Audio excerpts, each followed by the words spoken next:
Laura Ingraham, in tonight for Bill O'Reilly. Thanks for watching us. This week, Time magazine's cover insultingly asks, is America Islamophobic? And that's the subject of this evening's Talking Points memo. Time and Bleeding Heart pundits on other cable networks claim that the widespread opposition to the mosque near Ground Zero shows an ugly, dark, anti-Muslim strain in our country. But if America was Islamophobic, we probably would have seen mosques vandalized after 9/11. We might have seen law-abiding Muslim Americans targeted and demonized. But instead, the Pentagon set up a Muslim prayer area in the Interfaith Chapel. Our military hired more Muslim chaplains. And let's not forget President Bush appointed an emissary to the Muslim world and frequently met with Muslim leaders at the White House. Now, fast forward to last December, when news of a planned Islamic center near Ground Zero broke. Now, I was subbing for Bill on The Factor and interviewed Daisy Khan, the wife of the imam who hatched the idea.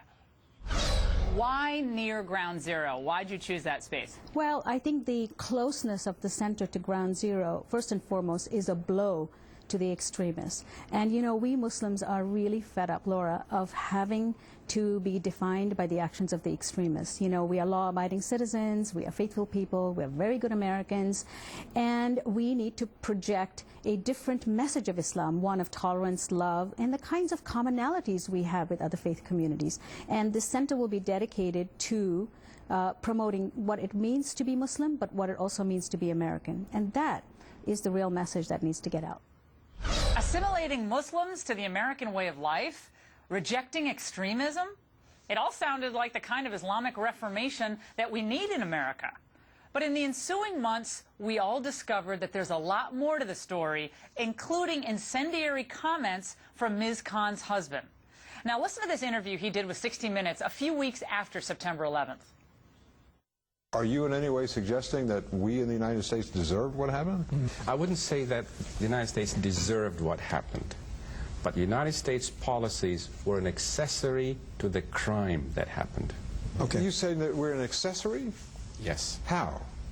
Because we have been an accessory to a lot of innocent lives dying in the world. In fact, in the most direct sense, Osama bin Laden is made in the USA. Does that sound like moderation to you? Oh, by the way, the project's founders won't swear off money from Saudi Arabia or Iran, and they won't call Hamas a terrorist organization. Yet Time magazine and House Speaker Nancy Pelosi choose to malign the motivations of anyone who raises these legitimate questions. Imam Rauf is currently in Bahrain. He's sent by the Obama administration to build interfaith bridges. He needs to end the government junket and answer the growing concerns about his motives, his beliefs, and the true reason for building this mosque just steps from where 2,700 Americans were murdered by jihadists. And that's the memo.